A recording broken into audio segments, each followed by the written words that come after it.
Welcome to the Sports Angle on PR Connections Radio, the voice of new media. I'm your host, Ian Rakelli. It has been a fantastic week in the sports world. MLB is in full gear. MLB season is in full effect. The NBA playoffs, one of the best postseasons in all of sports, getting into the second round. You got the NFL draft here in the backyard of the Sports Angle on PR Connections Radio, Las Vegas, Nevada, the sports entertainment capital of the world, the sports betting capital of the world, whatever the heck you want to call it, capital of the world is Las Vegas, Nevada. And then the Stanley Cup playoffs, they're going to be kicking off very soon. That's going to be exciting for all hockey fans around the world. But for now, to start out this show, we're going to focus on the 2022 NFL Draft. We are going to stay on topic, and we are going to stay tuned into the 2022 NFL Draft. And my guest at this time from the Ignorant Thinkers podcast, man, is very productive, a guy who, is putting in that work. Dennis Holmes, welcome back to the Sports Angle and PR Connections Radio. How's it going, my friend? Hey, man, everything's going pretty good, man. Listen, I'm out here. I'm enjoying myself. Thank you for having me on the show. I know we both, battle with the whole draft situation. You got your thoughts. I got mine. It's glad that we get on here and compete about our draft picks. Absolutely. And our ticker we have right down below is going to kind of be going through the draft. We're going to have them up on the screen as we're talking about them. So, when it came to the top 6, for example, like we're seeing right here in front of us, you saw Trayvon Walker go to Jacksonville Jaguars at 1. You've got Detroit Lions, Aiden Hutchinson, the hometown boy, going back home, going to Detroit at 2. The Houston Texans, interestingly enough, going with Derek Stingley from LSU. Ahmad Gardner, Sauce Gardner from Cincinnati, going to the Jets at 4. Kayvon Thibodeaux going to the Giants at 5. And then lastly, the Panthers getting their big boy, getting Akeem Ekwonu from North Carolina State. Now, Dennis, I have to ask you, when it comes to the top 5, was there really any surprise with any of those picks, or were they kind of expected if you did any following on the draft process? Derek Stingley was definitely a surprise. I didn't see him going so early. I thought he would be like 11 to 20, but They was coming off the board fast. For it to be all 5 defensive players, that kind of did shock me. There, straight 5 defensive players. Usually people wanted to go get a quarterback or something, but 5 defensive players go first. That did shock me. But other than that, no. I will say that for the first time since 1992, all 5 players that went in the top 5 were all defense. That is incredible. Almost 3 decades since that happened. And one of the biggest debates that's going to be popping up, especially if this guy has a career like I expect him to, is Aiden Hutchinson not going number 1. Jacksonville Jaguars taking Trayvon Walker. They like his upside. They like his potential. Passing up on a Heisman finalist in Aiden Hutchinson. Now, I have my opinion on Aiden Hutchinson. To me, I think he's the best prospect in this draft. But I want to know from you, Dennis, when it comes to Aiden Hutchinson, do you think the Detroit Lions made the right decision going with a guy like Aiden Hutchinson? And if he turns out to be the player I believe he's going to be, could Jacksonville be making a mistake in hindsight? That is something that's going to take us a couple years to find out, but I do believe Aiden Hutchinson is going to be the guy that they want him to be. And I'm sorry, I just got excited. We finally got a linebacker. We got N'Kobe Dean. Sorry about that. We finally got a linebacker. Thank you. This is a great draft. All right, listen. Aiden Hutchinson, Michigan, they right there. We went to Michigan. Detroit's right there. They had the number 1 look on him. So, he's right there in their backyard. All you got to do is take an Uber ride to the next job that he's going to. So, they already knew everything about Aiden Hutchinson. It was a steal for them that Jacksonville went and took Trayvon Walker, which didn't climb the charts until about a couple weeks ago. Other than that, it was Thibodeaux or it was Hutchinson. That was it. Who's going first, Thibodeaux or Hutchinson? And for Hutchinson to fall like he did, I mean, that shout out to the Giants, who I believe day 1 they won the draft. You know what? Absolutely, 100%. And when it comes to the 2022 NFL draft and everything that was going on, I look at it and I say, when it comes to this draft, there is a lot of intriguing things that happen here. And when we get into later the draft, we talk about your Philadelphia Eagles, for example. But when it comes to the bottom half of the top 10, we're going to see the wide receivers, the trio there. 7, 8, 9, 9, 10, 11, and 12. I want to ask you, Dennis, as I pull it up right here on the board. You had Evan Neal going to the Giants at 7. You had Drake London going to the Falcons at 8. And then you had Charles Cross from Seattle going to 9. But to have 4 receivers pretty much go in 5 picks, was that an expected move heading into the draft, or was that a bit surprising to you? I knew the receivers was going to go, but I didn't know it was going to be as soon as one of them drafted, the rest of them going like that. I didn't expect that. But yeah, I knew the receivers was going to go. I actually had a deal with my guy Kilo, because Kilo said he only seen 3 receivers go in the first round. And I said there's going to be more than 3 going in the first round. He said, yeah, maybe 4. That's the shit.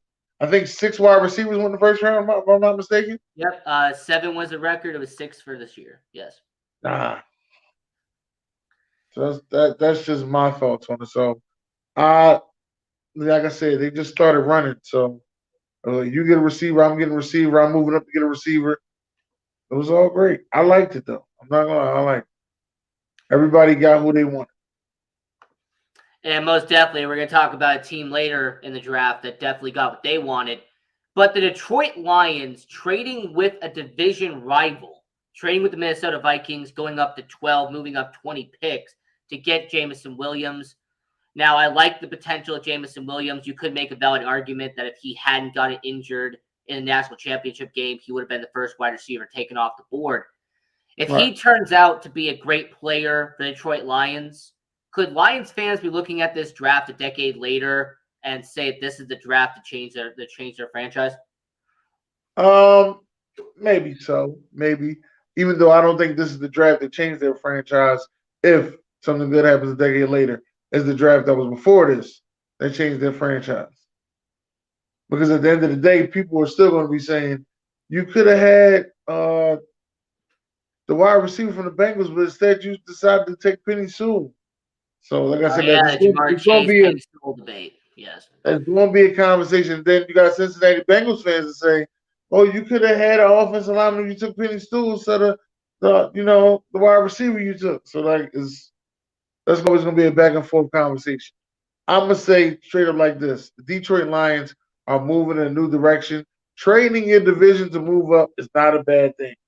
I'm a fan of one of the greatest divisions. My fault, not one of them, the greatest division in NFL history, the NFC East. Now we may look least now, but we're the greatest division in NFL history.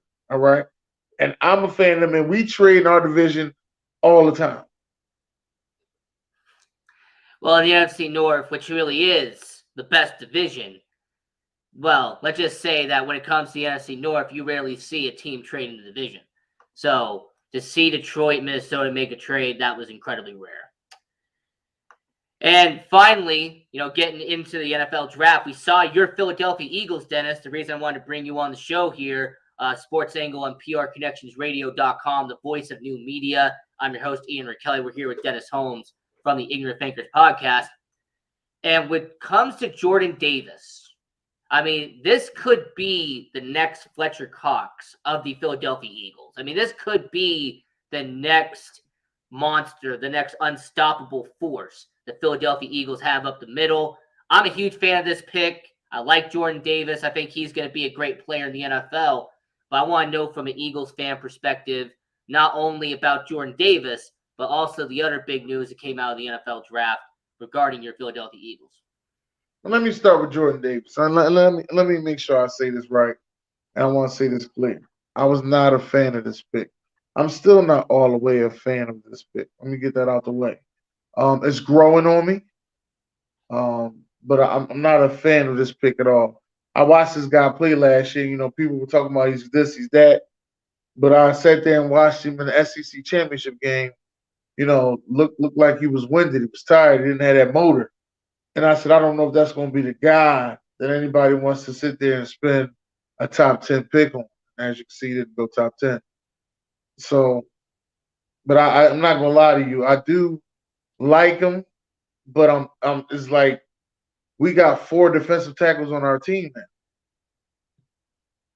So one of them must be getting traded or something. I don't know what's going on. And then I look at, well, Fletcher Cox getting older. We only got him to a 1-year deal, so I guess this is a replacement. And I hope he pans out to be a Fletcher Cox and not a Robert Brunkley. Okay, not a not a Hainsworth with the Washington football team, which is actually who he reminds me of. His game reminds me of Hainsworth. That's who he reminds me of. But on the other side, just a couple picks later, baby. One of my favorite wide receivers, baby. A.J. Brown is coming to Philly, baby. Woo! Couldn't have picked that up any better. Now, to give people context, because last night we were part of a live stream, a 3-hour live stream, part of the Stay Tuned family, the Stay Tuned community with Joshua Bailey. And I remember when it happened, you bust into the live stream and you were the loudest and you were definitely the most energetic guy when it came to A.J. Brown. I highly recommend everyone checking out that 3-hour live stream from yesterday. But man, when it came to A.J. Brown, him being a legit number 1 wide receiver, well, hey, the Eagles, they definitely have a number 1 legit wide receiver now when it comes to A.J. Brown. Yeah, he's a legit wide receiver. He's definitely that guy. I consider this the equivalent to when the Eagles got Alshon Jeffrey. That's how I consider this. Now, I don't know where this may lead us, but when we got Alshon Jeffrey, we went to the Super Bowl. When we got Terrell Owens, we went to the Super Bowl. I'm not saying these are those guys. I'm just saying that it'd be nice to go back to the Super Bowl. That's all I'm going to say on that, all right? Well, you know what? The Philadelphia Eagles make it back to a Super Bowl. Outside of Cowboys fans, Giants fans, and Commanders fans, I don't really think anybody's going to complain about the Eagles going to a Super Bowl. Okay. Now, continuing with the rest of the draft, you saw the New Orleans Saints, a team that was supposedly in the quarterback sweepstakes. They didn't get a quarterback. They got an offensive lineman. They got a wide receiver. Heck, even in the second day of the NFL draft, which is going on right now in Las Vegas, Nevada, sports entertainment capital of the world, the Saints still haven't taken a quarterback at this point. So I want to ask you, when it comes to New Orleans, is it possible that the Saints could be one of the 4 teams that is being speculated to try to get Bryce Young next year? The supposed number 1 pick in the next year's draft?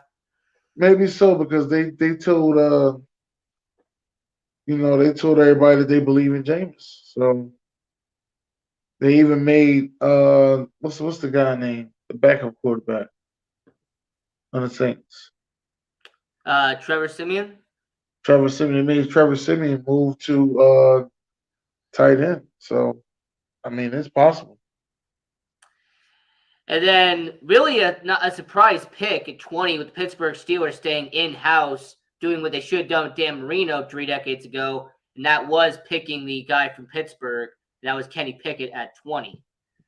Now, I'm not saying that karma and or deja vu is the reason why this pick happened, but you can't deny that when they passed on Dan Marino, the Pittsburgh Steelers lost a Hall of Famer to back up a Hall of Famer.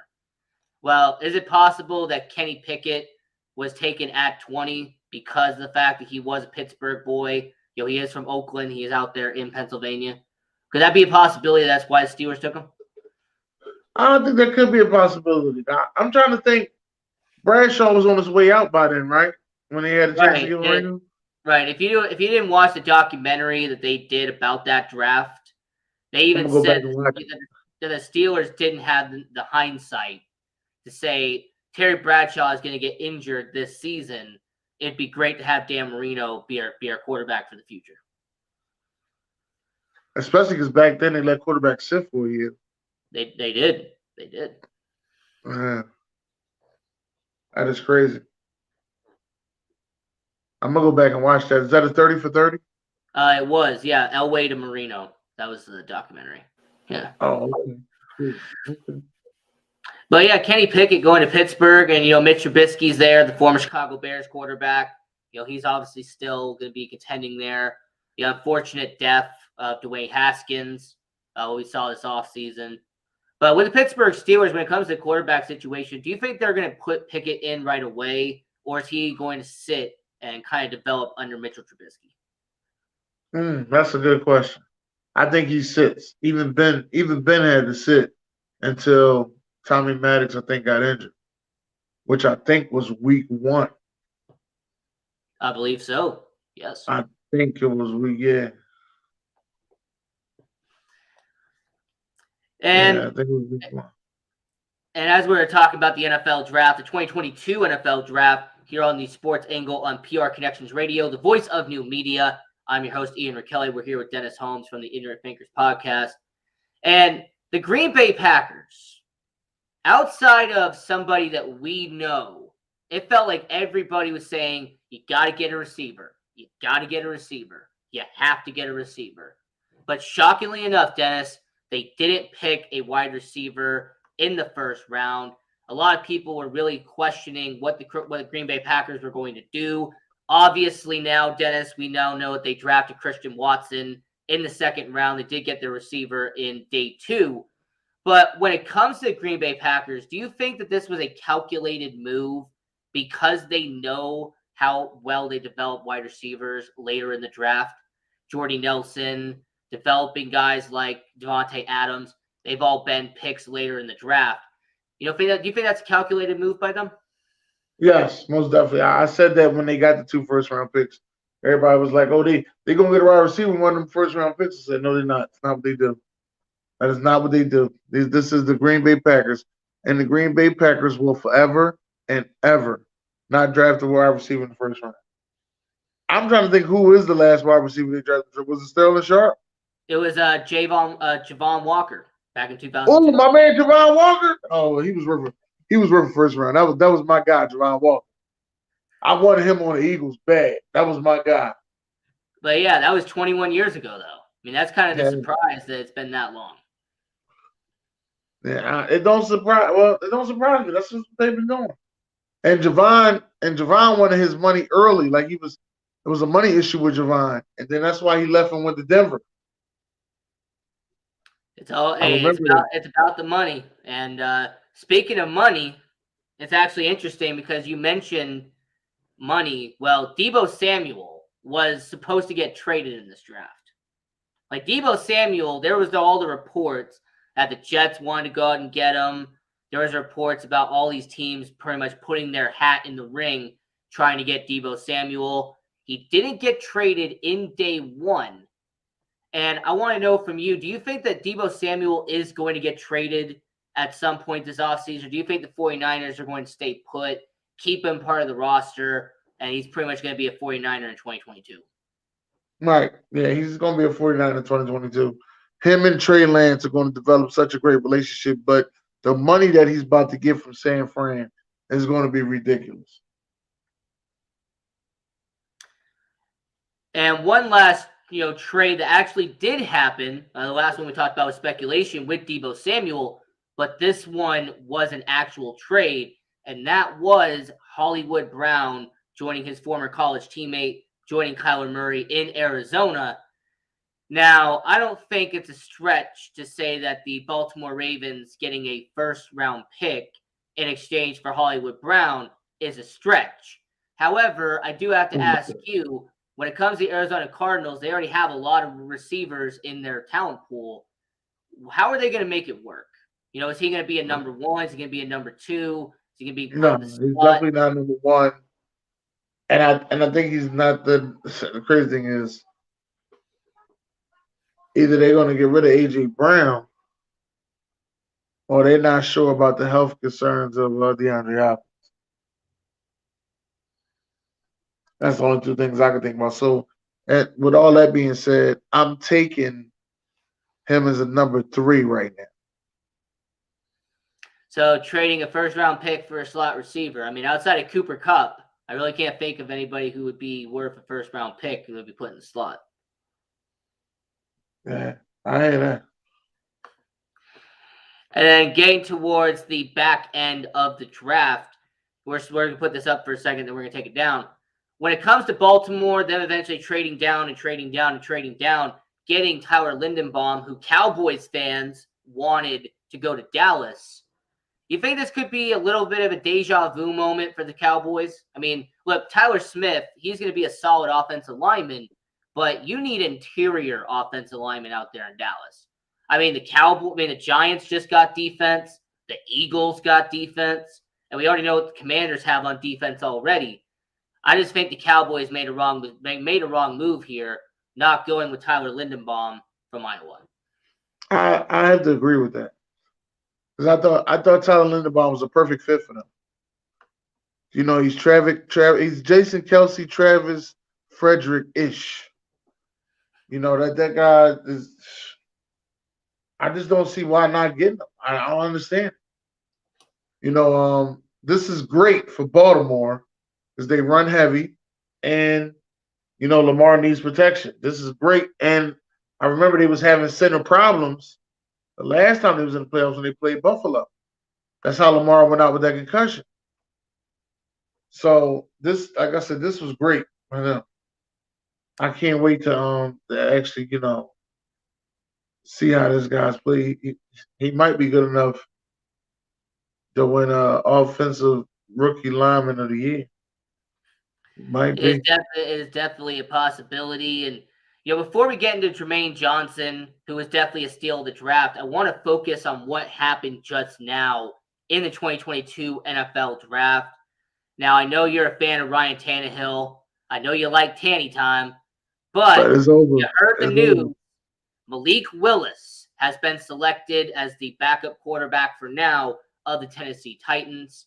And I want to know from you, someone who does like Ryan Tannehill, with Malik Willis going there, do you think Malik Willis will be the starting quarterback by year 2? Or is this pretty I much think their Malik way of... Willis is the starting quarterback halfway through the season.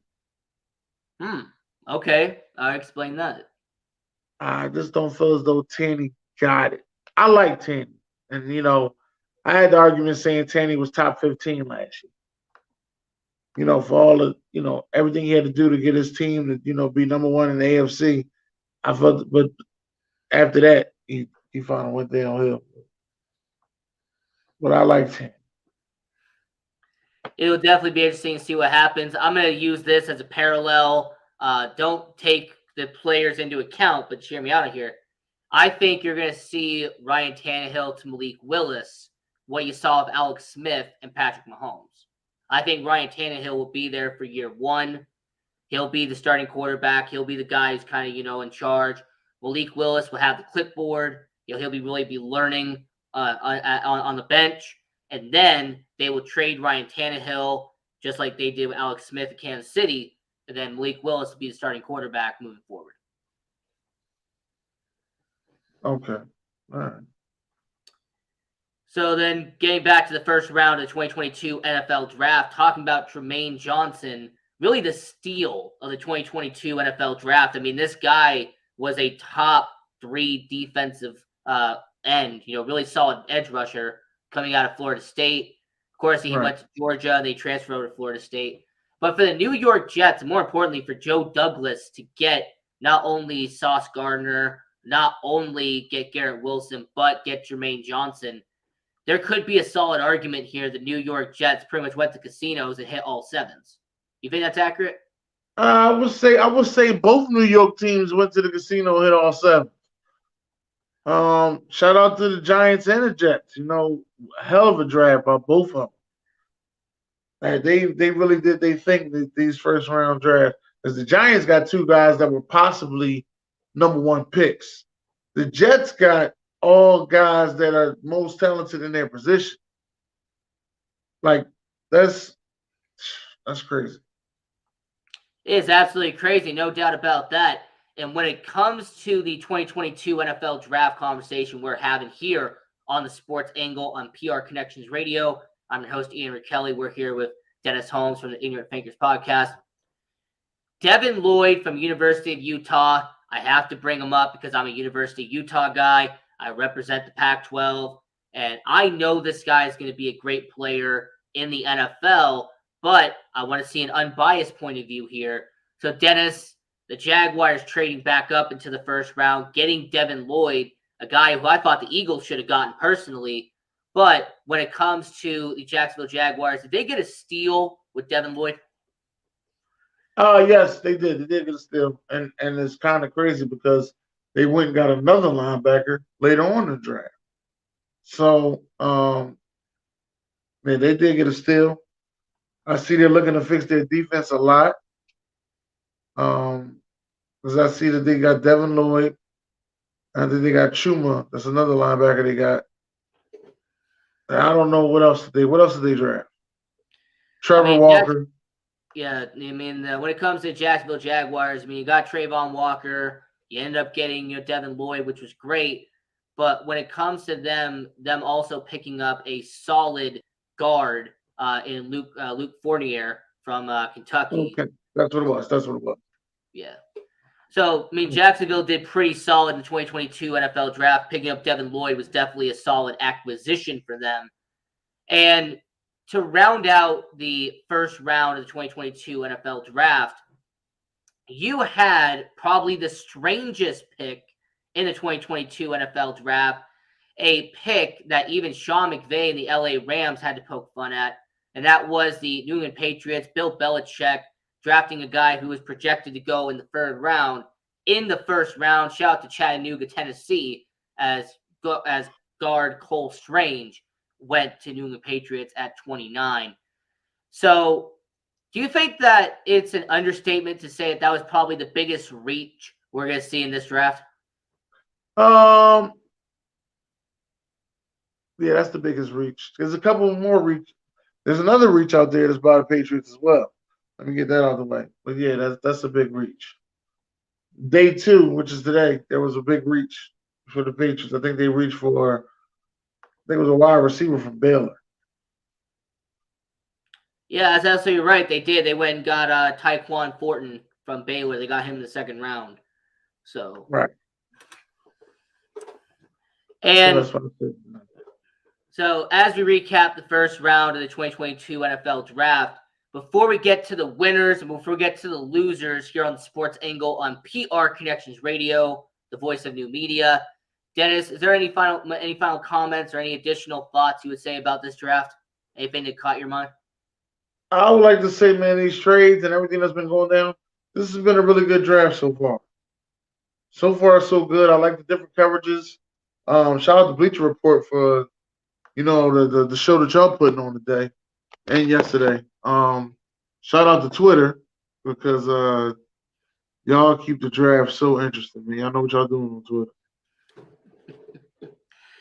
You know what? Absolutely. And we're going to do winners and losers. And how we are going to do this, Dennis, is simple. I'm going to have 4 teams. You are going to have 4 teams. And we're pretty much going to say why we think this team was a winner and then vice versa, why this team was a loser in the NFL draft so far. So, I'm going to go first. I got the first pick, and then you'll go second. So when it comes to 2022 NFL draft, to me, the first winner was the Detroit Lions. I like what Aiden Hutchinson. I think what Aiden Hutchinson is going to become as a Pro Bowler, maybe a future All-Pro in the NFL. Getting him at number 2, when he really should have been at number 1, was impressive for Detroit. Them getting Jameson Williams, who arguably could have been the best wide receiver in this draft. And in the second round, the Detroit Lions even picked up a solid defensive end in Josh Paschal from Kentucky. So the fact that the Detroit Lions have built that defense by getting 2 solid defensive ends, and then on the opposite end, getting a wide receiver in Jameson Williams. I go with the Detroit Lions. I think they've had an excellent NFL draft in 2022. That's my first winner. Dennis, who's yours? My first loser, we talking about, right? First winner. I'm going to go with the first winner. All right, my first winner. I'm going with the Giants. I like what the Giants are doing. Like I said, they got a steal, man. They got 2 guys They went got the best offensive tackle in the joint, and they damn near might got the best defensive end in the joint. You know,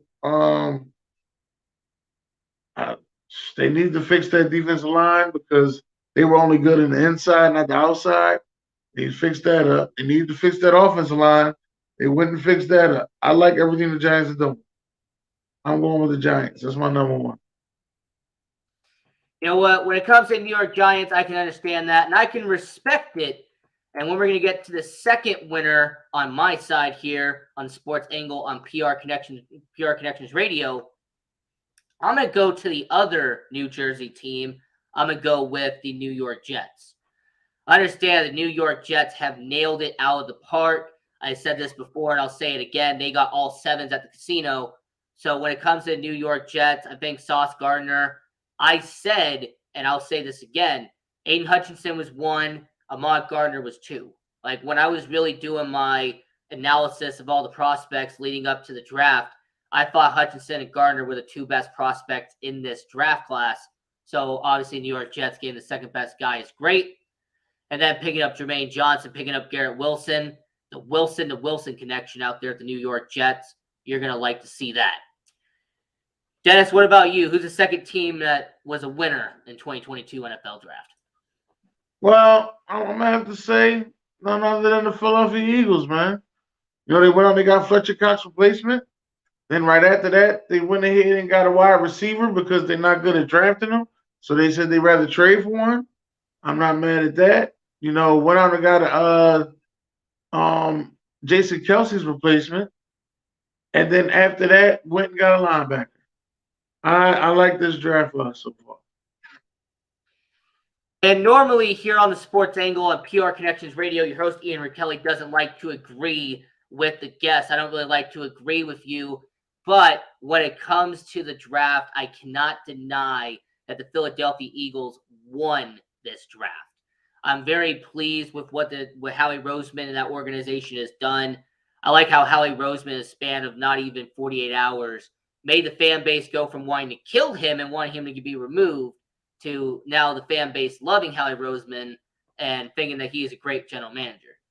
So that's really what happens when you have a great draft in the 2022 NFL Draft here in Las Vegas. I do want to mention, however, when it comes to the Philadelphia Eagles getting that lineman from Nebraska, Juergens, I think that's going to be a solid pickup from the Philadelphia Eagles. I also agree with that. So, Dennis, who would be another winner from the 2022 NFL Draft in your opinion? Who would be another team that really nailed this draft? Another team I would have to say. Yeah, absolutely. I might have to say, shit.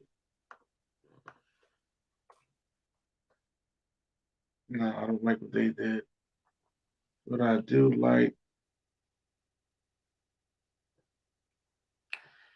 Now we're talking about. I'm gonna take the Steelers. I'm gonna take the Steelers because they got the guy right there in the backyard of Kenny Pickett. Whether it was the we ain't messing up on this again, or it was the fact that he was right there in their backyard. So I like that pick, and I like that they went out and got a wide receiver. You know, and George Pickens. Wait. Did you say George Pickens got in a car accident? George Pickens, he did get into a car crash. Yeah, it was reported that he wasn't wearing a seatbelt and his head hit the windshield. But apparently he's okay. So people are saying that he's fine. But all right, yeah, I like the pick. Then I like the pick. I like the pick right now with the Steelers. And then to really end the winner section of the 2022 NFL Draft, I'm actually going to go up to the Northwest. You know, I'm actually going to go up to the Pacific Northwest, and I'm going to talk about the Seattle Seahawks because the Seattle Seahawks, in my respective opinion, they have nailed this draft as well.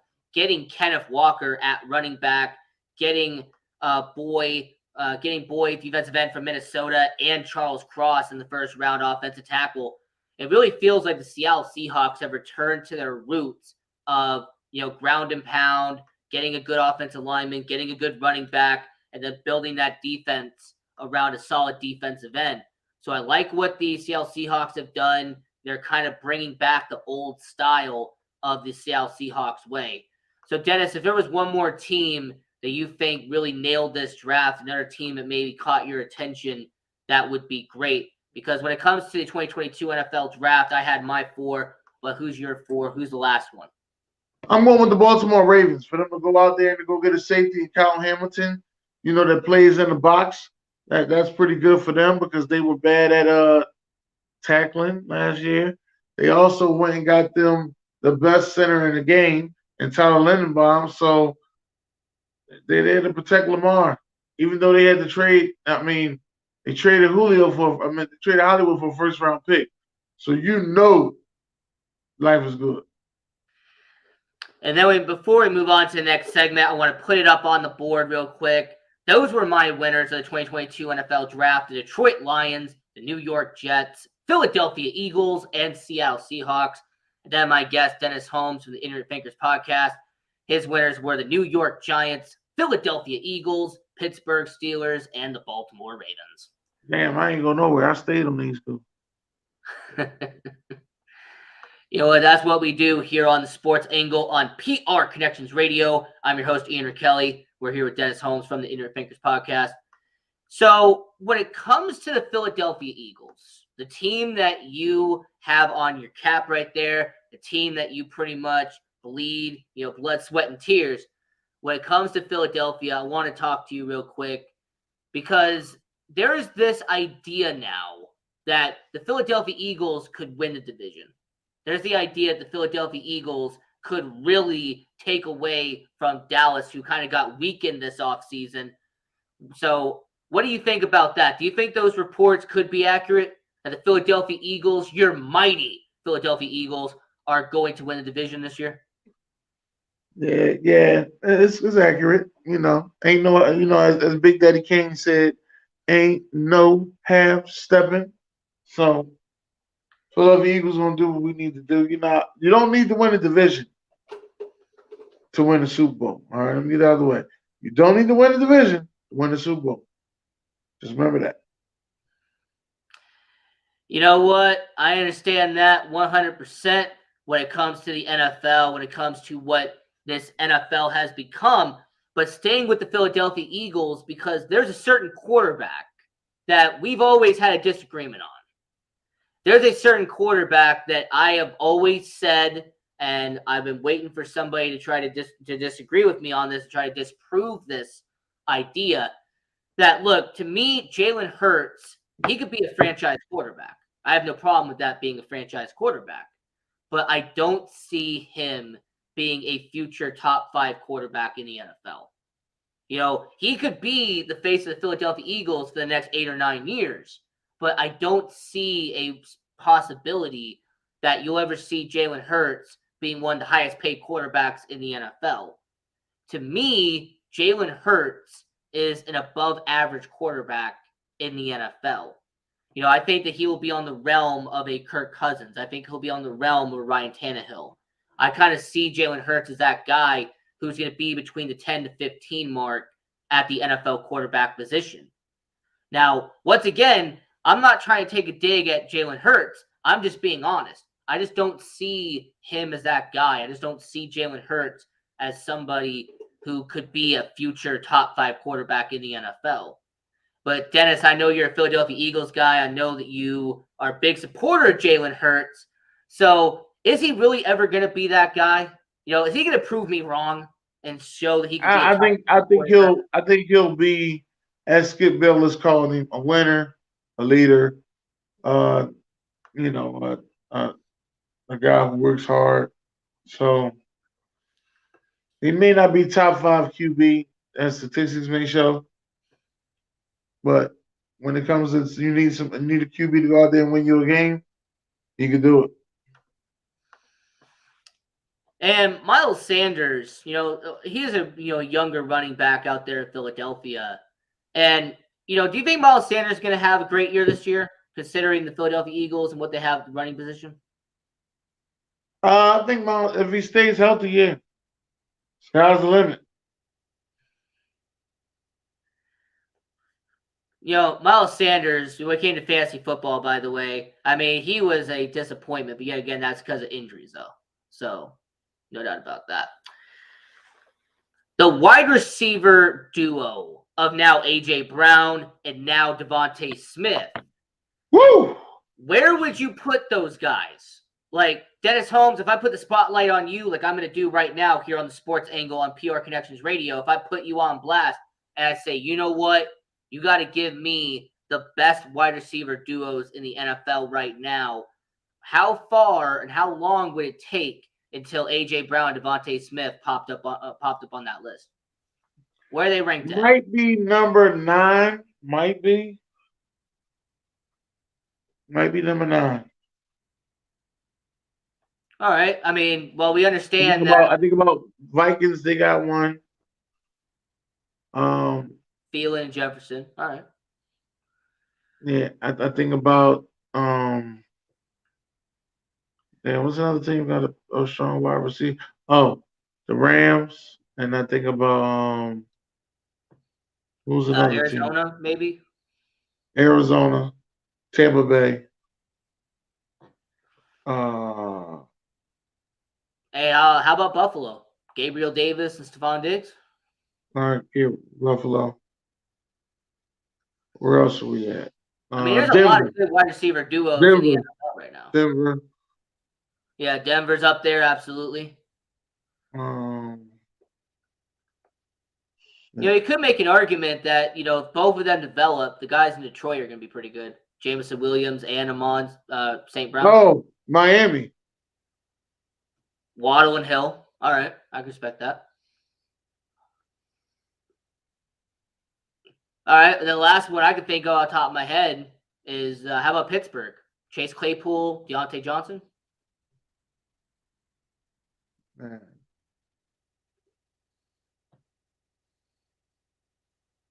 I mean, understand that when it comes to the NFL duos, I mean, I definitely look at A.J.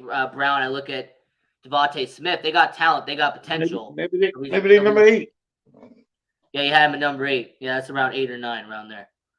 Yeah. So they top 10. They top 10. And I know they got rid of Zach Ertz, but Dallas Goedert, I think he's still there with the Eagles at tight end. You think the Eagles use a tight end more often, considering with Jalen Hurts, considering his moveset? Yeah, most definitely. And now that J.J. Arthur-Whiteside is the tight end, makes things a little bit easier. So I think the tight end position is going to be real good.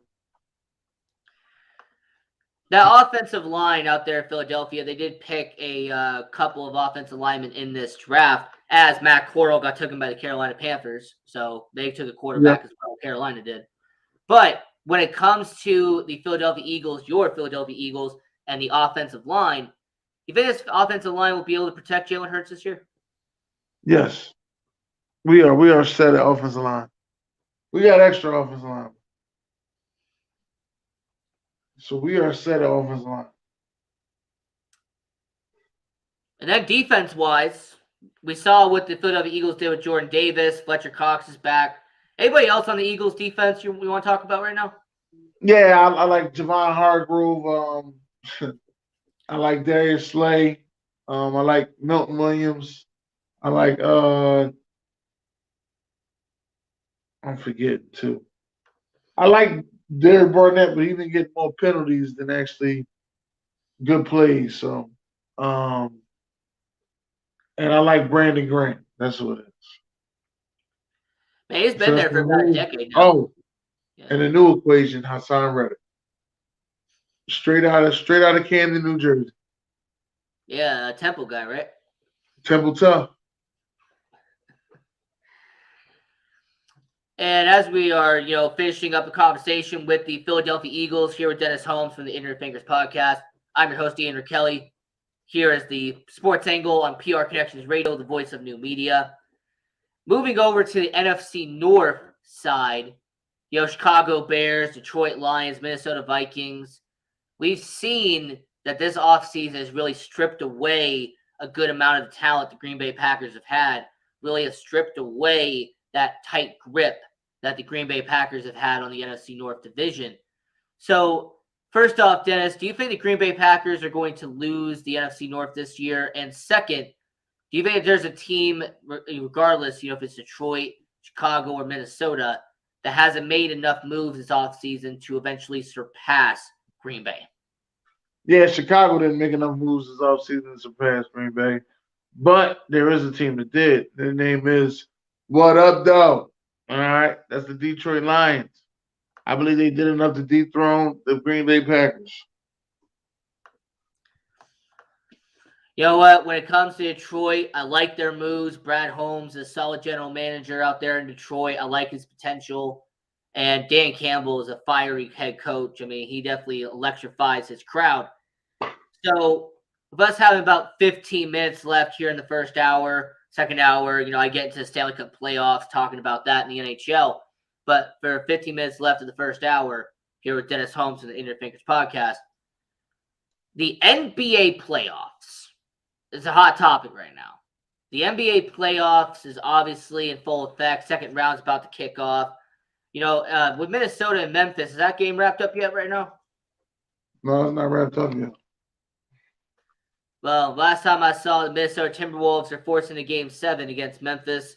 We'll see if that changes anytime soon. But if they do, heck, that would be one heck of an upset to see the Minnesota Timberwolves go into the second round. Now, Minnesota's up 80-84 with 10 minutes left to go in the game. That's what we like to hear. Now, when it comes to the NBA playoffs, Philadelphia 76ers obviously are in your backyard, obviously a team that you represent. So the news that broke out earlier today about Joel Embiid, about the fact that he is out indefinitely, I want to know from you, if they do, in fact, lose Joel Embiid for the entire Miami series, is this series over? No, I don't think the series is over. You do, but I don't. I don't think the series is over. I believe there's going to be a strong will of our team to see if we can get through this series, though. It's going to take a strong will of our team. And how about the possibility of Danny Green starting in the starting lineup? That'll be all right. I think Paul Reed will start though first.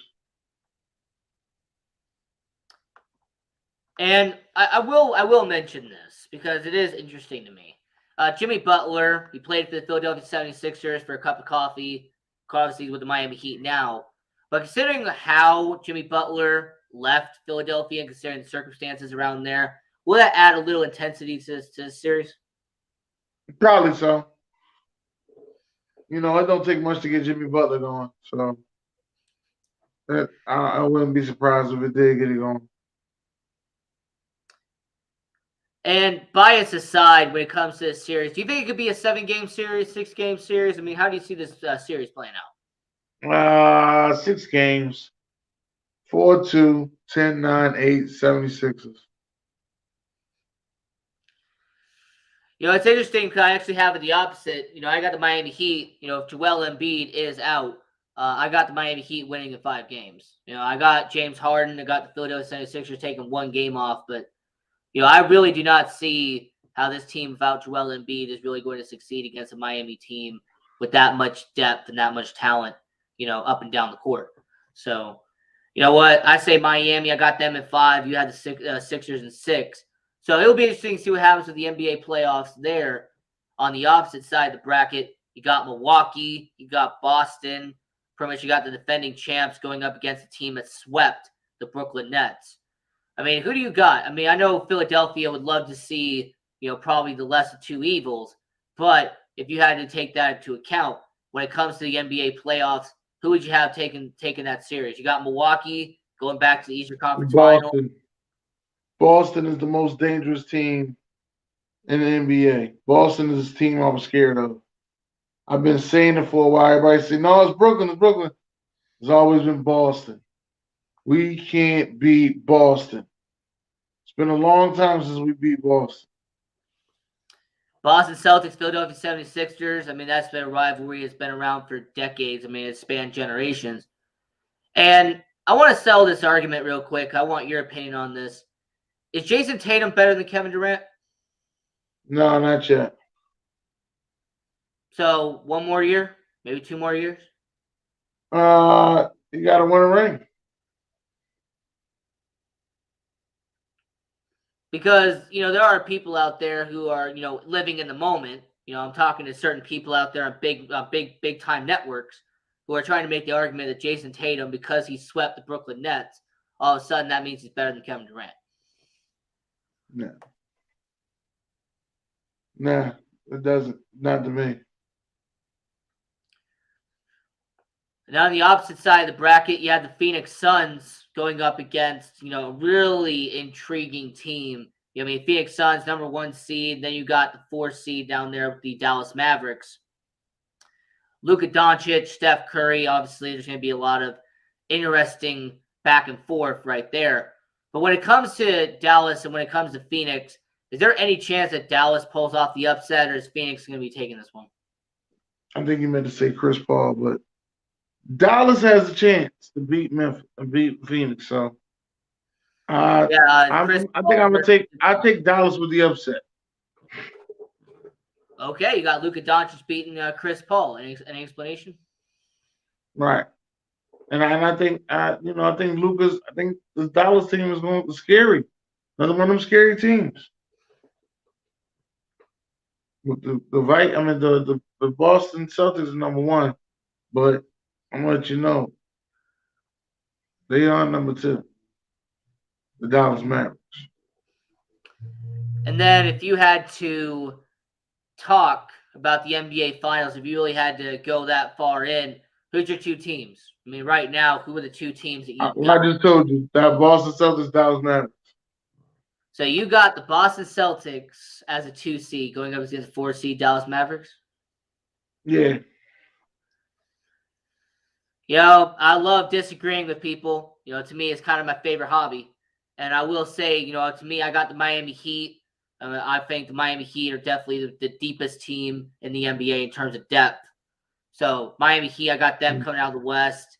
As much as I love Memphis, as much as I love John Morant, and I think he's a top 3 player in the NBA at some point, I will say that the Memphis Grizzlies, it's not their time yet. So I got the Phoenix Suns going back to the NBA Finals. So I got the Miami Heat, Phoenix Suns going to the NBA Finals. Okay. All right. And, as we're getting towards the end of the first hour here, Dennis, is there anything that you'd like to shout out or anything you'd like to talk about right now? Just go subscribe to Ignorant Thinker Podcast on all social media platforms and all platforms that you stream podcasts. Ignorant Thinker Podcast, baby. Thank you very much for liking, sharing, and following.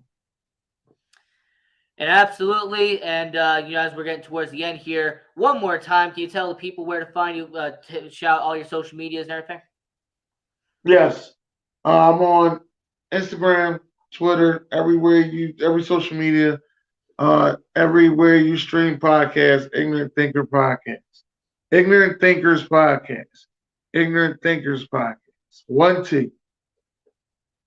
And we're going to be getting into the Stanley Cup playoffs here on the Sports Angle on prconnectionsradio.com. So, Dennis, it's been great having you on, talking about the NFL, talking about the NBA. Yes. We'll have you on another time, my friend. Yes, man. Enjoy yourself. Absolutely, man. And as we're going to be getting into the Stanley Cup playoffs 2022 here on the Sports Angle on PR Connections Radio, the voice of new media, I'm your host, Ian Kelly. And, it's really an exciting time for the NHL.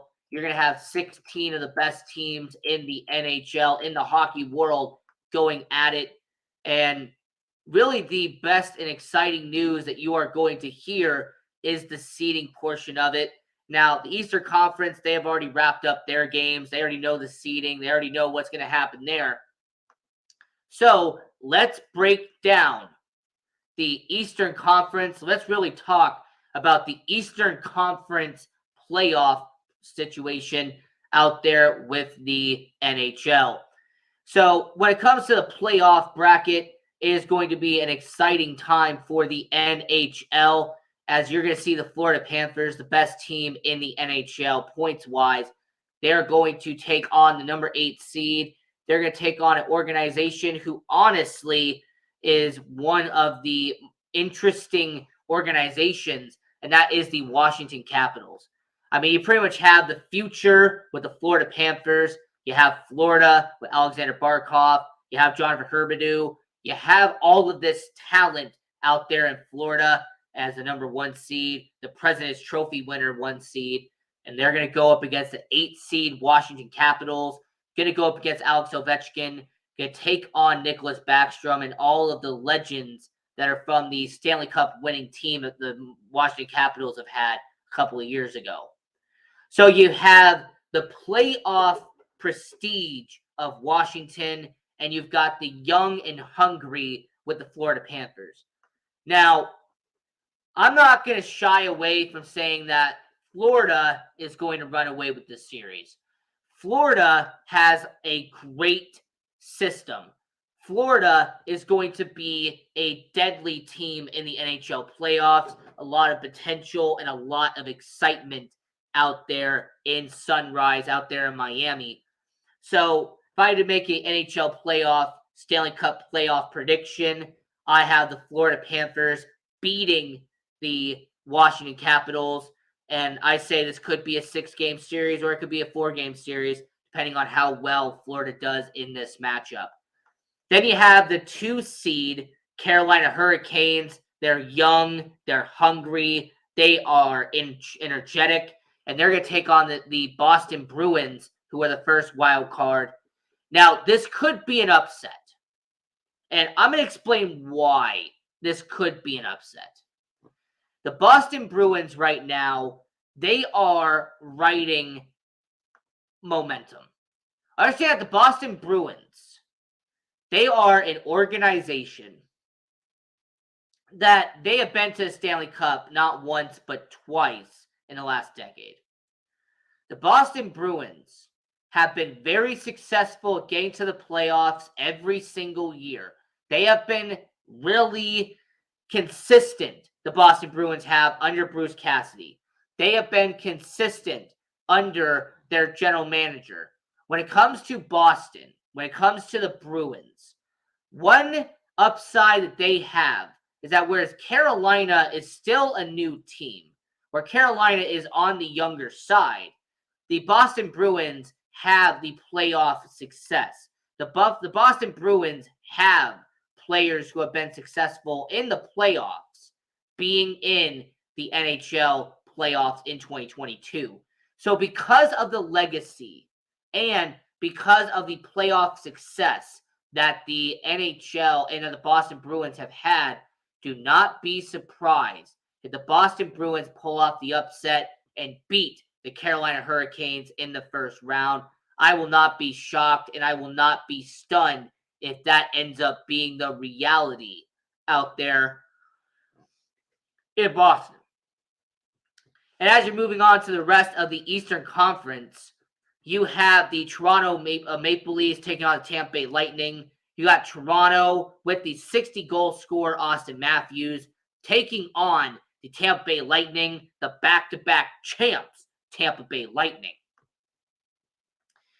And, it's going to be an interesting situation because the Toronto Maple Leafs want to make it past the first round for the first time in 18 years. Tampa Bay Lightning want to be the first team since the Edmonton Oilers to go back to back to back. Understand that it has been 3 decades since any team has done that. It has been a long time since you've had that much of dominance in the NHL. So the Tampa Bay Lightning are hungry, and more importantly, Tampa Bay Lightning are determined to be the first team since the New York Islanders to go back to back to back. Now, I see Tampa Bay winning this series off of the fact they got Andre Vasilevsky. Understand that they have a solid goaltender and they have one of the best defensemen in the NHL in Victor Hedman, alongside Ryan McDonough, alongside Eric Cernak. I mean, the Tampa Bay Lightning have it all. They got a great top 6. They got an excellent top pairing at defense and have probably the best goaltender in hockey today. So Tampa Bay, I have them beating Toronto. I see that being a series that's going to develop. And the last series of the New York Rangers taking on the Pittsburgh Penguins. Now, all logic would tell you that when it comes to the Pittsburgh Penguins, considering they got Crosby, they got Letang, they got Malkin, they got Jeff Carter, because the Pittsburgh Penguins have all these Stanley Cups that they're going to beat up on the New York Rangers.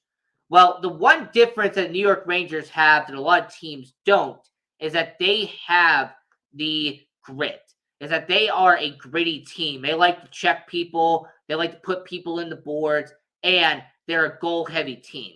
So, understand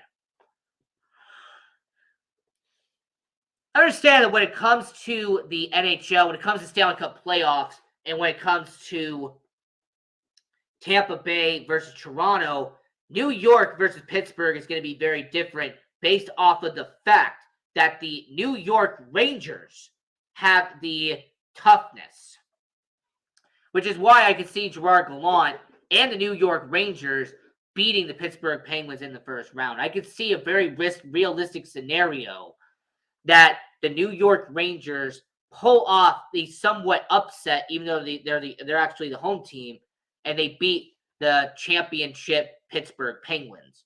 So, in a second round matchup that I'm going to put out there, you could see the Boston Bruins taking on the New York Rangers, and you could see, Sunrise versus Tampa, the Lightning versus Panthers. You could see the NHL playoffs turn into the Eastern Conference of Florida, Tampa Bay, Boston, and New York.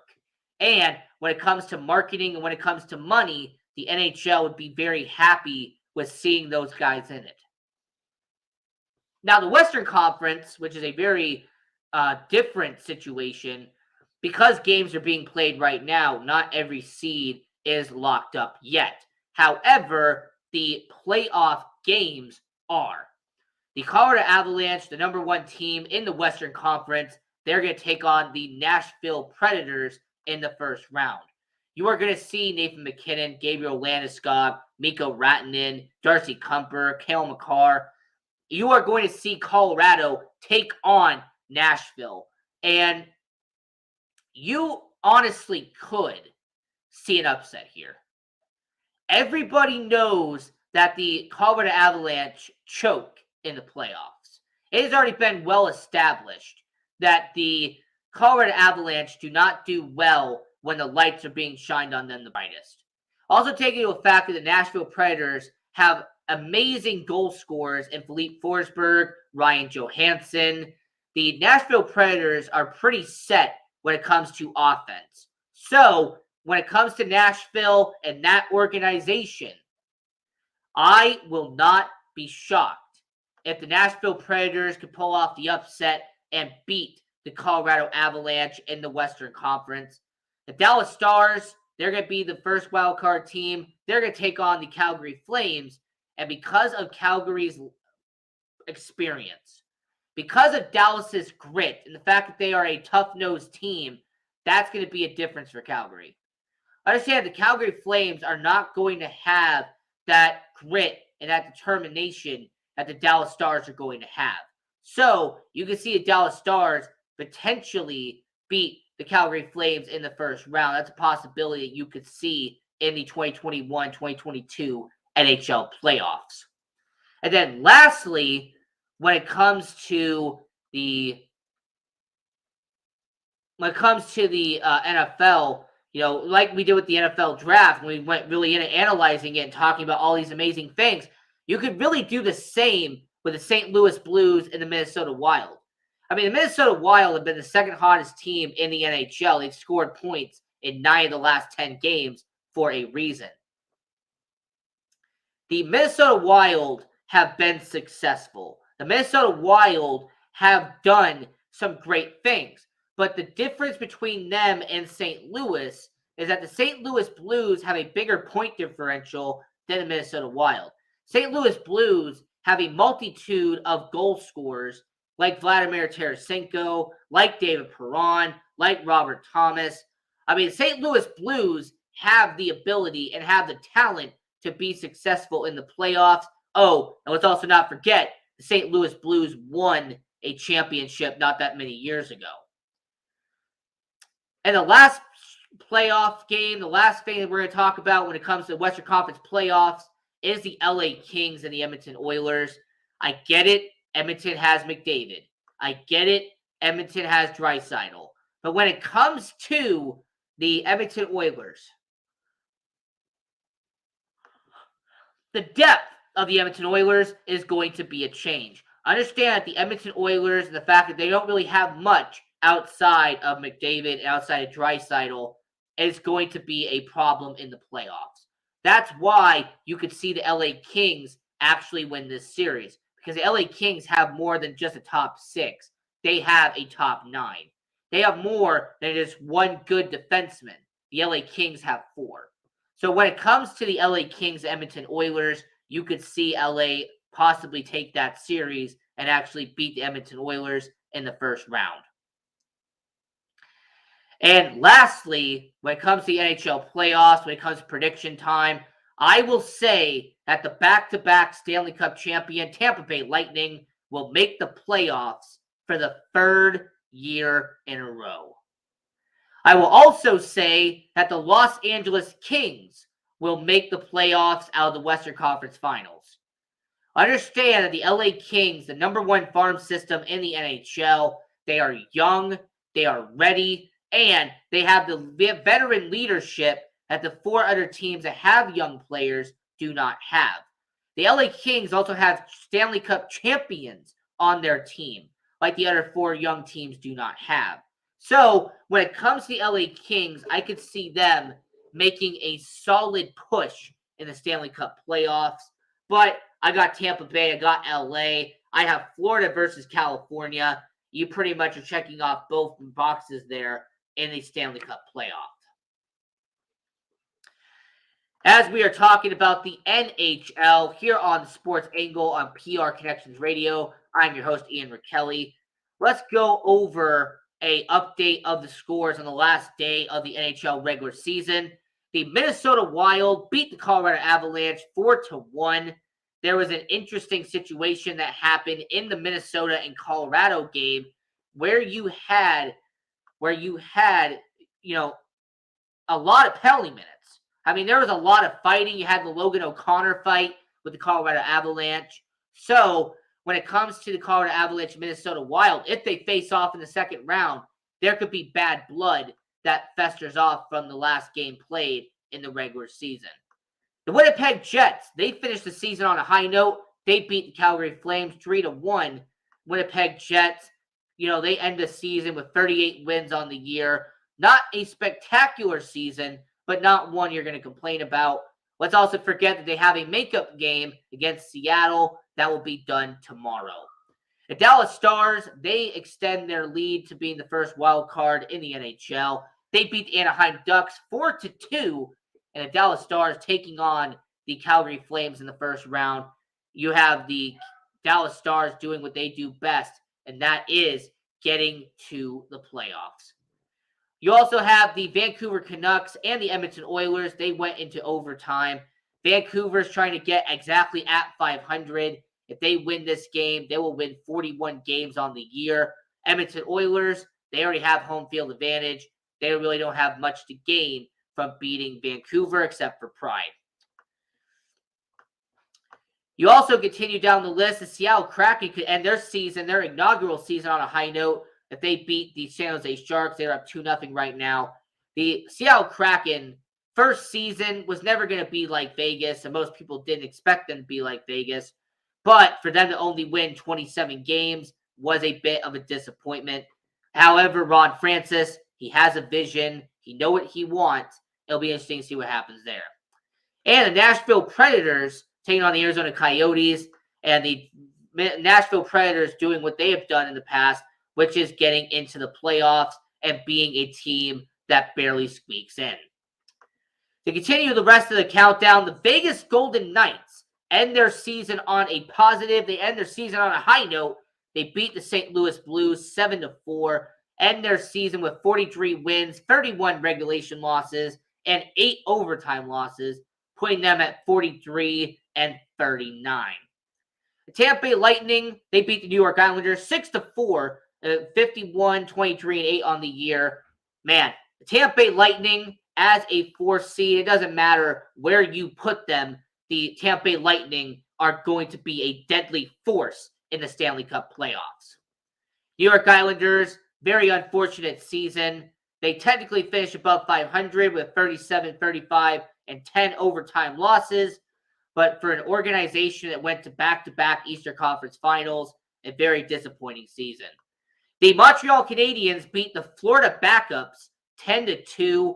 Montreal Canadiens finished their season with the worst record in hockey with 22 wins, 49 losses, and 11 regulations, and 11 overtime losses. I mean, Montreal last year went from being in the Stanley Cup Finals, taking on Tampa Bay, to losing 49 regular season games. So the Montreal Canadiens really doing bad this season. But hey, if they get Shane Wright, the undisputed number 1 pick in the upcoming NHL draft, that would benefit the Montreal Canadiens. The New York Rangers, the Gerard Gallant New York Rangers, beating the Washington Capitals 3-2. Now, we already know about New York taking on Pittsburgh. Washington going to be taking on Florida. So both of these teams getting ready for the playoffs. It felt like a playoff atmosphere with the way those two were playing. Now, a game that nobody was going to care about, only playing for bragging rights, the Ottawa Senators beating the Philadelphia Flyers 4-2. Really disappointing season for Philadelphia. There really wasn't much positives this season. Even Carter Hart couldn't save the Philadelphia Flyers. They lost 4-2. The Toronto Maple Leafs beating up on Boston because not in the playoffs yet. So Toronto wins 5-2. The best regular season performance by the Toronto Maple Leafs. 54 wins on the season. And the Detroit Red Wings ending their season on a positive, beating the New Jersey Devils 5-3. Steve Yzerman has a lot of cap space and a lot of money to spend this offseason. Watch Detroit be a force in July. And then rounding out, you had the Pittsburgh Penguins beating the Columbus Blue Jackets. Columbus finishing 37, 38, and 7. Really unfortunate season out there in Columbus. And then the Buffalo Sabres with record of 32 wins, 39 regulation wins, and 11 overtime losses. And the Buffalo Sabres beat the Chicago Blackhawks. However, the Buffalo Sabres made an accomplishment and actually got above Detroit in the standings, putting them 5th in the Atlantic. So that was the updates of the scores on the last day of the NHL regular season. And when it comes to the playoff situation, I'm going to say that you are going to see some amazing situations develop. The Stanley Cup playoffs is going to be great. It's going to be fantastic. It's going to be entertaining. And I highly recommend everybody watching the Stanley Cup playoffs here in the NHL. And some news around the league. There was a interesting video that came out where Buffalo Sabres backup goaltender Malcolm Subban did a rendition of the U.S. national anthem before the Blackhawks versus Sabres game. If you can watch the video, I highly recommend it. Malcolm Subban, he has some pipes. Yeah, I didn't know that Malcolm Subban had that many pipes, but yeah, when it comes to Malcolm Subban doing the national anthem on the last game of the regular season, you can't make stuff like that up. And I will say that some other news that happened in the NHL was the off season, because that's going to now be in the ranking. And the NHL free agents, I mean, you have a free agent tracker for a reason. Let's explain why all these players are going to be available in the NHL and really what it means for this upcoming off season. Now, I only give credit to capfriendly.com because they're the ones who I really got all this information from. But let's just say that when it comes to the upcoming off season, one of the most important players and probably the most fascinating player is Johnny Gaudreau, Johnny Hockey. I mean, Johnny Hockey had 40 goals, 75 assists, 115 points on the year. He only has a $6.75 million cap hit. that's definitely going to go up this offseason. I mean, this guy is 28 years old, and he has been a dominant presence out there in Calgary. He is going to be the number one guy in this offseason. He's going to get a lot of attention. Matthew Tkachuk, I mean, this guy had 41 goals on the year, had incredibly a lot of penalty minutes because of how much of a fighting mentality he has. And he is also going to be a restricted free agent at 24 years old with a $7 million cap hit. So if you're Calgary, you got to make a decision. If you're Calgary, do you go with Johnny Gaudreau, the guy who put up 115 points, or do you go with Matthew Tkachuk, who's 4 years younger, had more goals than Johnny Gaudreau, but had less points? Also take into account that Matthew Tkachuk is most likely going to cost more money than Johnny Gaudreau. So if you're the Calgary Flames, you're the general manager, who do you decide to pick? Who is going to be the guy that you end up making your face of the franchise out there in Calgary? Because Matthew Tkachuk has upsides, Johnny Gaudreau has upsides, but it's got to be up to you to decide who it's going to be. Now, my angle is that I'm going to go with Johnny Gaudreau, and I'll explain 2 reasons why. Johnny Gaudreau, at 28 years old, he has been with the Calgary Flames for 8 seasons. This is a guy who he has been part of a 6-year deal, $40 million. He has had a great amount of tenure with the Calgary Flames. Matthew Tkachuk, on the other hand, I mean, he got there when he was 22 years old. He got that brand new deal, signed that $7 million deal.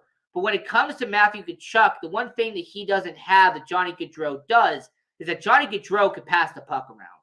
I mean, Johnny Gaudreau really makes his teammates look better in comparison. So you could really realistically make an argument that Johnny Gaudreau is actually the better all-around player than Matthew Tkachuk. You also have Nazem Kadri for the Colorado Avalanche. He had a breakout year this year, 27 goals, and he's going to be a free agent this year. Now, his age is going to be a concern, no doubt about it. I mean, 31 years old for Nazem Kadri. He's not going to get a long-term deal. However, he's going to get more than the $4.5 million he got last season. 35-year-old defenseman Chris Letang. I mean, this guy is a Stanley Cup champion. He has been a fantastic player for Pittsburgh during his entire tenure. And it would be ridiculous to see him not be with Pittsburgh, not be part of the organization anymore. However, this is the NHL. Things happen. Of us having about 15 minutes left here in the NHL segment here on the Sports Angle on PR Connections Radio. You know, Kevin Fiala, I think with him being 25 years old, being part of the Minnesota Wild organization, putting up 85 points in 82 games this year, he's going to get a pay raise, only making $5.1 million this year. He should get something very soon. Jesper Bratt, 23 years old, New Jersey Devils. He put up 72 points this year, almost averaging a point per game. He was solid for New Jersey. And then you have the 2 veterans this year.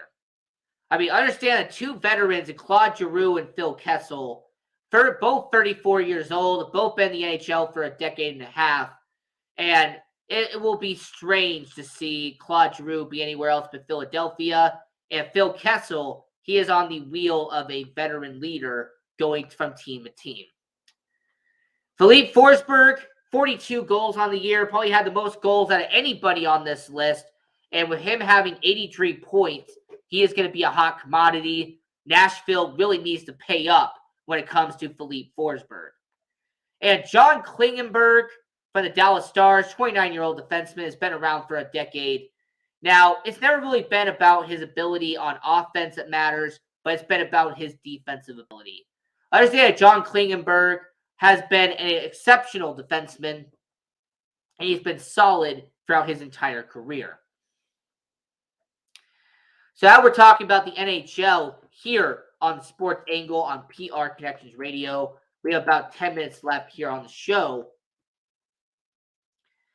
And there is a few more topics that we really need to discuss and really have to go over this NHL conversation, and that is the idea about the rumor mill. Understand that there has been a good amount of speculation that have been going on with the NHL. There's been an idea that the Vancouver Canucks are going to make a pitch to Andrei Kometsko, who is the leading scorer in the Russian KHL this offseason. Now, there has been an interesting conversation about will the Vancouver Canucks go after Andrei Kometsko, and considering the fact that the whole Russian and Ukraine situation and the whole work visa situation, would the Vancouver Canucks even have the ability to go out and get Andrei Kometsko even while a war is going on, while the KHL is playing? So that's something you have to watch out for.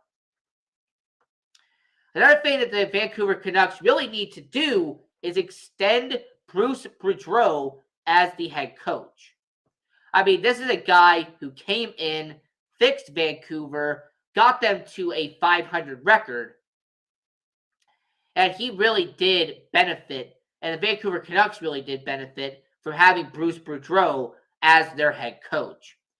You also have to remember that they have to give Brock Besser a qualifying offer as he's a restricted free agent. JT Miller, who had a breakout season, he's going to want to get paid. Bo Horvat, he got a great season. He's going to get paid. And understand the New York Rangers and New York Islanders. There's been some conversation there. There's also been the idea about will the New York Islanders, will they end up giving a contract extension to Matthew Barzal? How about the New York Rangers getting Andrew Cup to re-sign long-term? Andrew Cup, he came over at the NHL trade deadline, was a solid acquisition for the New York Rangers. Will they bring him back?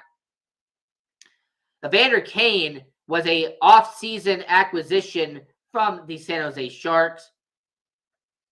The Edmonton Oilers picked up a lot of talent this offseason. Will he be one more? And then lastly, there's been the idea that the Vegas Golden Knights are going to clean house. Now, obviously, Frank Cervelli is a credible source in the NHL. However, I'm going to say that he has not been always 1,000% accurate, so take this as what it is. There has been an idea that Kelly McCrimmon and Pete DeBoer are not going to survive the purge of the Vegas Golden Knights. There's been an idea that the Vegas Golden Knights are going to start from end to end, going to start over this offseason.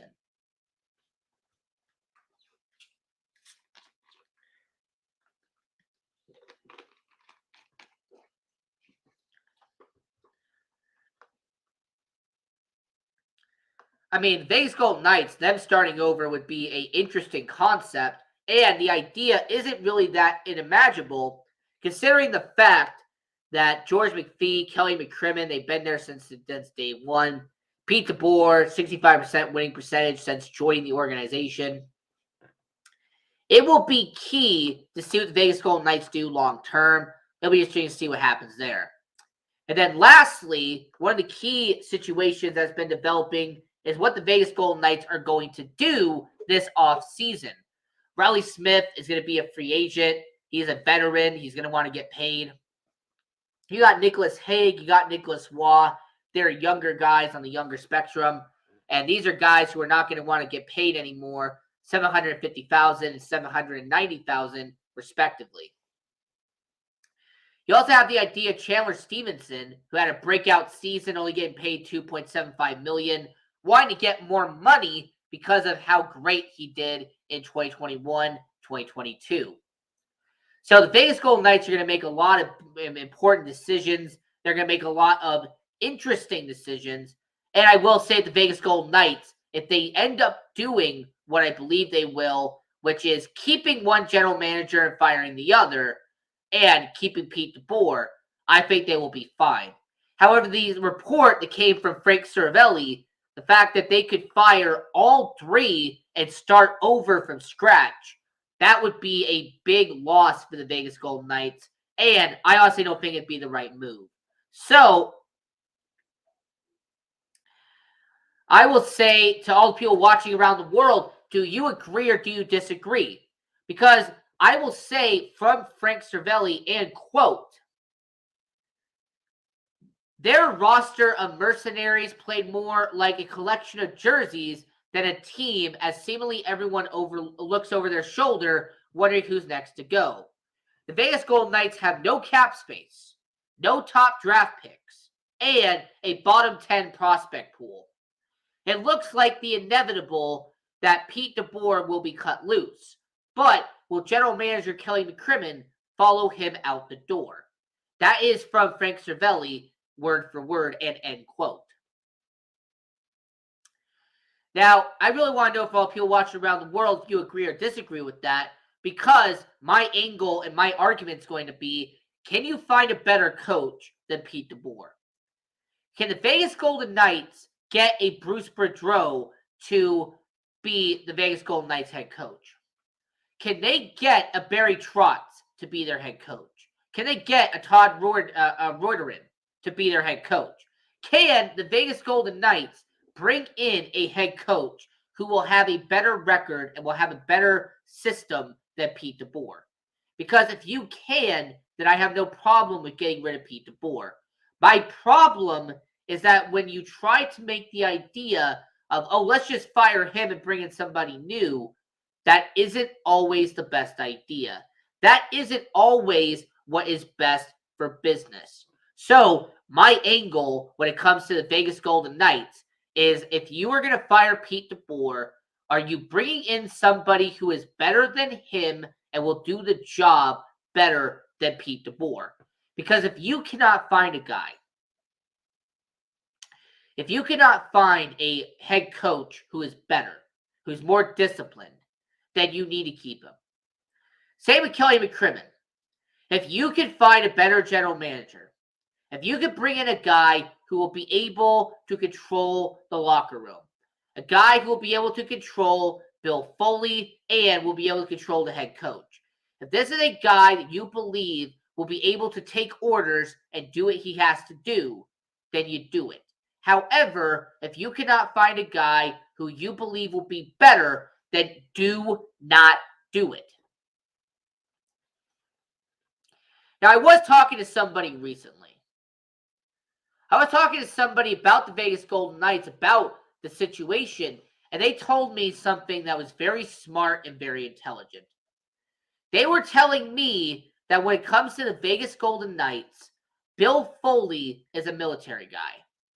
Bill Foley is a guy who believes in the next man up mentality. However, military guys value loyalty. Military guys value having people in their system that are going to be there. Bill Foley has had Kelly McCrimmon, and Bill Foley has had George McPhee since day one. I understand that Bill Foley has kept the team together from the executive side almost this entire time. So, with Kelly McCrimmon, with Pete DeBoer, what I was talking to somebody about, and they made a lot of sense, is that what Bill Foley is probably going to do is whoever orchestrated the Marc-Andre Fleury trade, whoever was the general manager who pulled the trigger on trading Marc-Andre Fleury, he will be gone. Whoever was the person who decided that the Vegas Golden Knights need to trade their Vezina Trophy winner, need to trade the face of the franchise, need to trade a guy that still to this day Vegas Golden Knights fans appeal and attach themselves to. Whoever that person was, the Vegas Golden Knights are going to get rid of the guy who orchestrated that. They'll keep the other guy. And the other person I was talking to said that with Pete DeBoer, they will bring him back because of the fact that injuries was the main reason why they missed the playoffs. It wasn't Pete DeBoer. It wasn't his strategy. It wasn't his coaching. The main reason why the Vegas Golden Knights missed the playoffs was due to the fact of how injury prone he was. I understand that the Vegas Golden Knights had a record 12 players on IR at one point. I understand the Vegas Golden Knights had nearly half the roster on the IR at one point. So, no, I don't blame Beat the Boar. I don't blame Kelly McCrimmon. I don't blame George McPhee. This was an injury-riddled season. This was an anomaly. You really cannot judge it appropriately. So we're getting to the last 2 minutes here on Sports Angle on PR Connections Radio. So I want to very quickly shout out all the other amazing shows that are part of PR Connections Radio here on the Sports Angle on PR Connections Radio. I want to talk about We Got the Power. Brian, you are out there, doing what you're doing out there, and it is great. It's an absolutely fantastic show. So We Got the Power. Brian, he does that show here on PR Connections Radio. I would highly check that out. You also have another show on PR Connections Radio. You've got Defenders of Finance, Big Tex. I mean, he definitely is doing what he's doing right there. So Big Tex, Defenders of Finance, they're part of PR Connections Radio. Brian Garner, I already mentioned him with We Have the Power. And then you also have Voices of Humanity with Sandra. So you got Voices of Humanity, We Got the Power, you got Defenders of Finance, and you have the Sports Angle on PR Connections Radio. You can find all the content on all social medias at PR Connections Radio. You can also go to prconnectionsradio.com, the voice of new media. You can check out all the content there. I highly recommend it. And you can also check out all the content the Sports Angle on PR Connections Radio has to offer by going to our social medias at Sports Angle on PR. That is once again at Sports Angle on PR. And if you want to follow your host, Ian Rakelli, you can follow me on all social medias at Ian Rakelli 18. That is IANRACHIELE 18. So getting towards the end of this episode, it has been a great episode. I want to give a shout out to Dennis Holmes from Internet Fakers Podcast for coming on, talking about the NFL draft. And it was also a great time talking about the Stanley Cup playoffs and talking about the seeding and the upcoming playoffs. It is a great time to be an NHL fan, great time to be an NFL fan, and good time to be an NBA fan as well. So, this is the Sports Angle on prconnectionsradio.com, the voice of new media. I'm your host, Ian Rakelli, and have a great weekend, stay safe, and see you next time.